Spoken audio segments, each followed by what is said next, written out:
Eh bien, bonjour. Bonjour. Vous allez bien? Fatigué et vous? Ah, pourtant c'est dimanche. Oui. Vous avez rechargé vos batteries. Exactement. Pour la reprise. Voilà. C'est important. Hein. Bon, Très alors, de quoi parlons-nous aujourd'hui? On va parler de Shirley Jackson. Oui. Avec son roman La Maison hantée. C'est quel genre, s'il te plaît? C'est de l'horreur. C'est quelle maison d'édition? Rivage Noir. Très bien.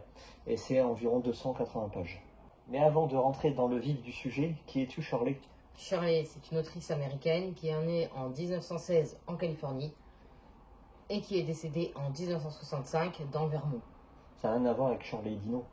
Rien à voir. Ah, très bien. Oui. Elle est romancière, novelliste spécialisée du récit fantastique et d'horreur. Ses œuvres illustres, s'il te plaît. Nous avons la 6 romans, dont La Loterie qui est une nouvelle. Elle a été connue pour ça. Ensuite, La Maison hantée. Mais aussi, Nous avons toujours vécu au château. Très bien.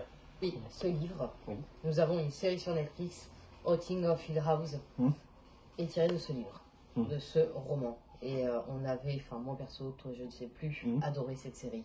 Ouais, c'est pas mal. Voilà. Mais ça remonte, hein, c'est 2018, il y a eu une saison. Ouais, 2. mais il y a une saison 2, Haunting of Bly Manor, qui est top, on aimerait bien un 3 d'ailleurs. Et il y a aussi un film en 1963, The Haunting. Directement inspiré de ce bouquin-là. Voilà.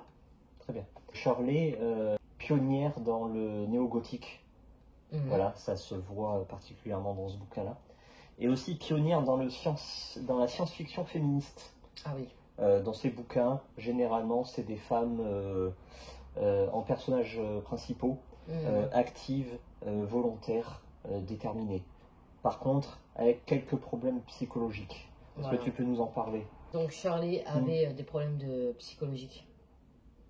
Donc dans ses bouquins, ça se ressent. Et son personnage principal, notamment là-dedans, est névrosé et a un dédoublement de personnalité. Très bien. Voilà. Je te propose de rentrer dans le pitch. Nous allons suivre un professeur. On ne sait pas trop de quoi il est, c'est un scientifique qui veut étudier les phénomènes paranormaux. Et donc, il a entendu parler d'une maison, Hill House. Mauvais plan, mais lui il est curieux, il a une volonté scientifique de vouloir mettre des mots sur les mots. Voilà. Donc à cette occasion-là, courageux mais pas téméraire, il veut avoir des gens avec lui pour l'accompagner. Voilà, parce que seul c'est un peu limite.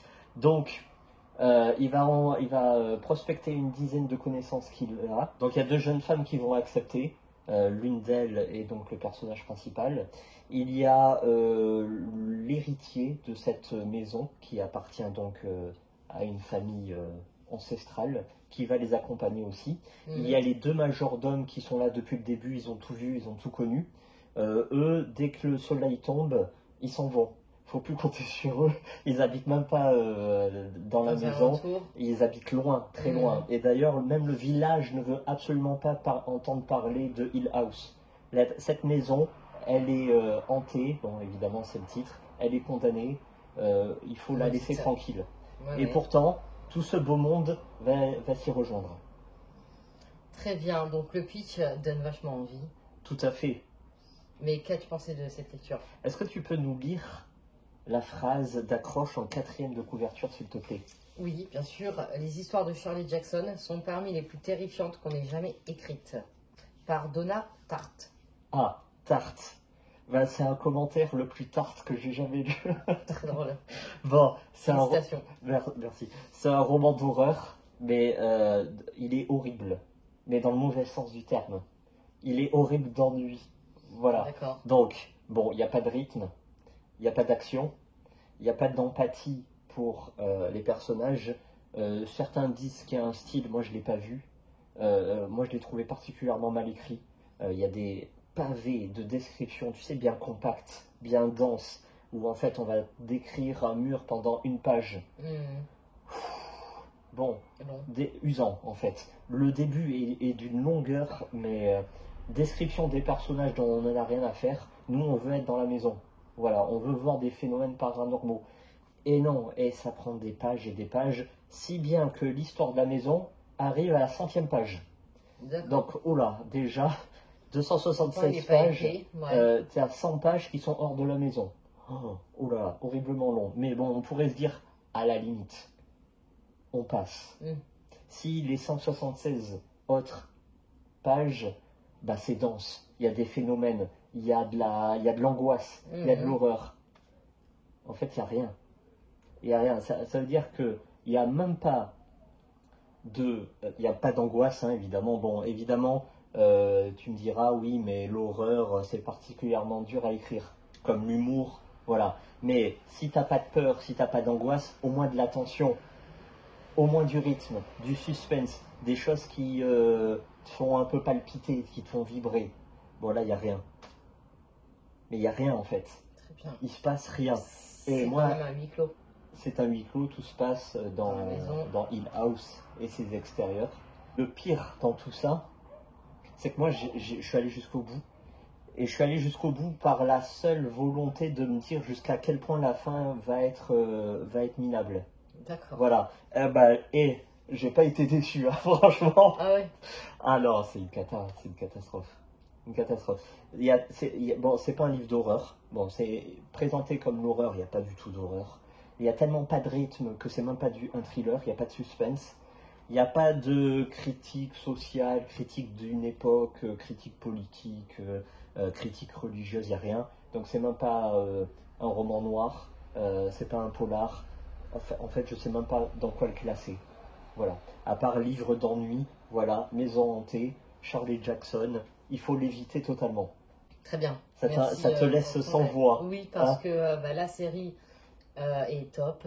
Oui. Maintenant, tu me fais penser que c'est vrai qu'il n'y a pas trop de paranormal. Tout tourne autour des personnages, en fait. C'est ça le secret. Ça reprend le thème majeur du livre. De quoi? La série. Oui. Mais pas tout, donc. Parce que sinon, ça sera ennuyant aussi. Ah, sinon, on en fait un épisode et puis l'affaire est réglée, quoi. Non, là, il n'y a pas d'horreur, il n'y a pas de phénomène. Non, en fait, c'est une personne qui a des problèmes psychologiques et puis basta. Très bien. En horreur, on peut toujours, attention, vous conseiller. Il était là, mais il ne l'est plus. Ah. L'Exorciste. Il a disparu. Voilà, c'est drôle ça. L'Exorciste, qui est un livre déjà magnifique, hein, oui. Par sa couverture qui brille. Oui. Et l'histoire, tout simplement, on connaît, c'est vu et revu en film, mais en livre, l'avez-vous lu? Non, eh ben, il faut y aller, hein, parce que ça c'est une valeur sûre d'horreur. De toute façon, on a fait une vidéo pour Halloween, 5 livres d'horreur à lire absolument. Allez-y, tu me mettras un petit truc. Voilà. Est-ce que tu veux une note ou pas? Ah bah vas-y. Moi, je lui mettrai la note de 2 sur 10. Carrément. Voilà. C'est quand même... Même la couverture est ennuyeuse. Voilà. On pourrait croire que... Moi, je la trouve mignonne. Ça donne une ambiance, mais en fait, il n'y a aucune ambiance dedans. Bon, de toute façon, je mettrai la photo du livre. Voilà. Parce qu'on a demandé pour l'effet miroir. Ah oui, exactement. Et bon, bah d'accord. Bah, alors, je vais pas le lire de toute façon. Je connais déjà l'histoire. Très bien. Bon, merci à vous. Merci. À bientôt. Et bon dimanche. Hein.